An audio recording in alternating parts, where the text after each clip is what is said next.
Hey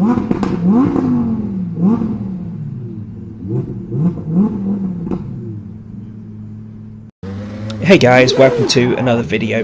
Now, the video I was hoping to get out this weekend has unfortunately been delayed, but thankfully Automobilista 2 has brought out the second part to their USA DLC, so I thought I'd give that a go instead.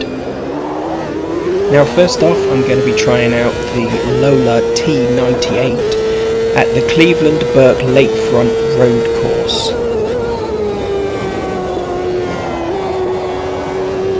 Now, I didn't know really what to expect from this racetrack, but what we got is absolutely crazy. It's like just two runways, and you're just racing around and in between each runway. Now, don't get me wrong, I truly believe that this is what the original was like, but whoever thought that racing between two very close runways was a good idea? Well, he was right. It's difficult to spot your turning in points at first, but once you actually get them, it turns out to be quite a fun track.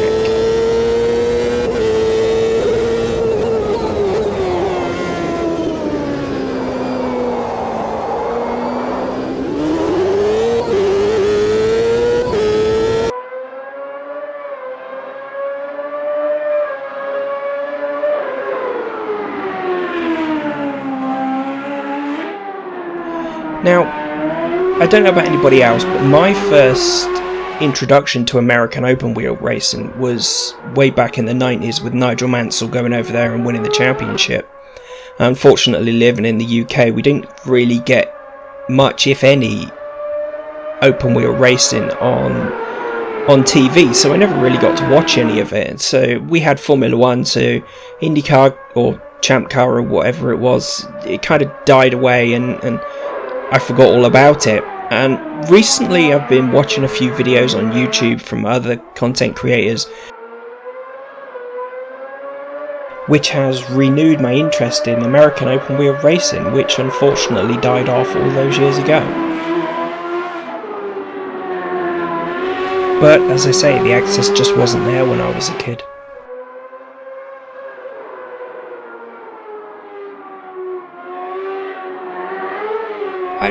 I was expecting the cars to be really tail happy. It's just looking at the accelerator and the back end would step out, but I was pleasantly surprised. These cars handle really well.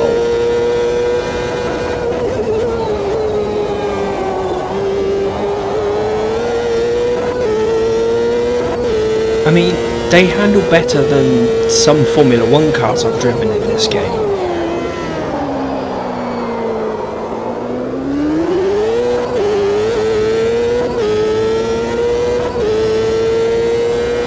If you do get it into a bit of a slide, it's very easy to gather it up. They're really very easy to drive.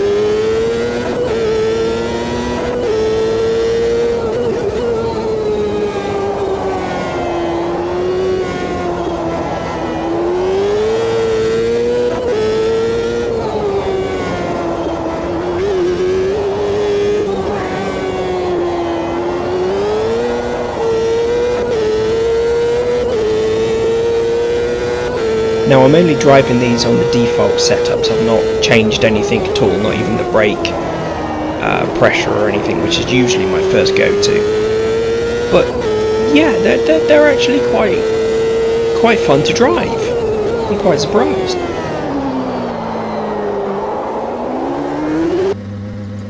Now we get to the part of the DLC that I was most looking forward to, Watkins Glen.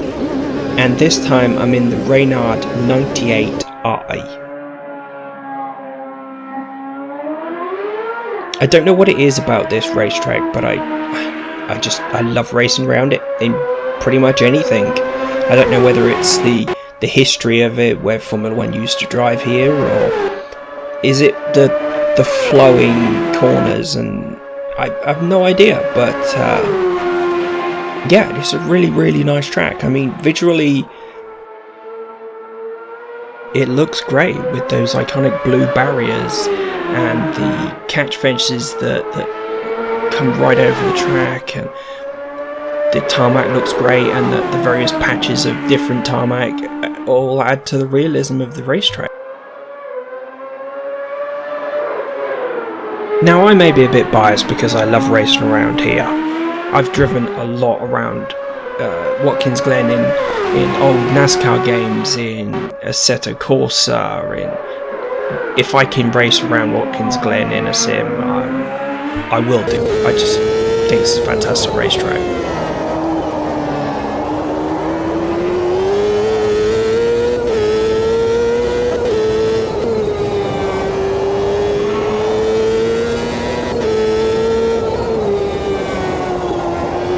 Now, the cars look great from what I can remember of what I have seen of open wheel racing in America. They certainly look the part. Obviously, the liveries aren't what they would be in real life, but hopefully the fantastic people who do mods can actually come up with some realistic liveries for them. And as I say, they handle great. This one in particular I found handled better than the last one I drove, the Lola.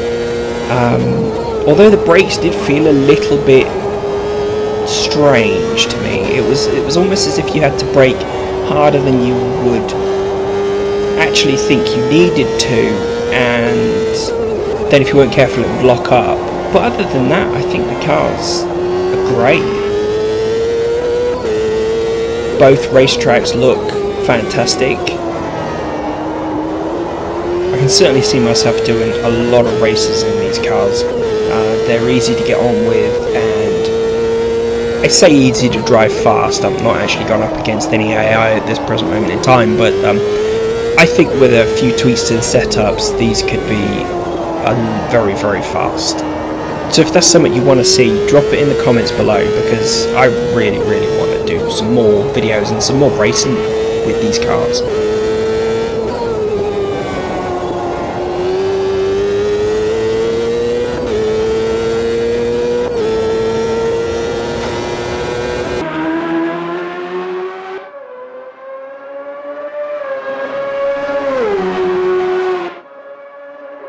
They kind of make you feel like a better driver than you are, well, certainly than what I am. As you can see, my driving hasn't gotten any better. I'm still allergic to apexes.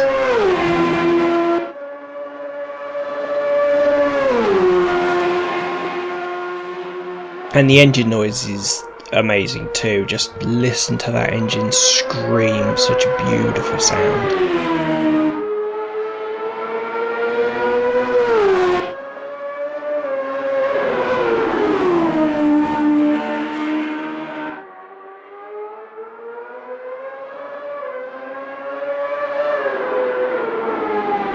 Now, I just hope that Automobilistas and AMS2 Studios' plan is to bring in some ovals, because I think running this flat out around some big ovals in America would be a lot of fun. I think it would make for some great races online.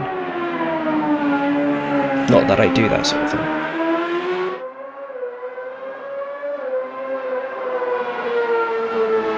So yeah, just to recap, the cars feel really planted, really fast, looks great, the tracks look fantastic. Cleveland is a bit mad, but once you spot your turn-in point, it's actually quite an easy track to get used to and to learn. So what I would like to see is more tracks that these cars would run on, both ovals and street circuits. So, you know, we could have a full championship, a full calendar. I mean, that to me would be fantastic, because there aren't any American open wheel cars in any other sim that I can think of bar iRacing.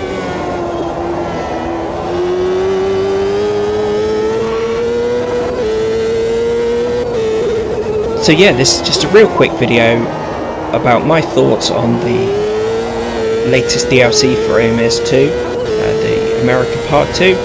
I think it's great. I think it's well worth the money, and I can see me having a lot of fun in these cars, a lot of fun.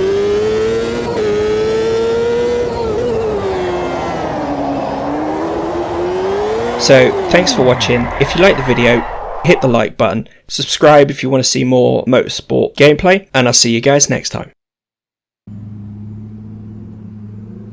What?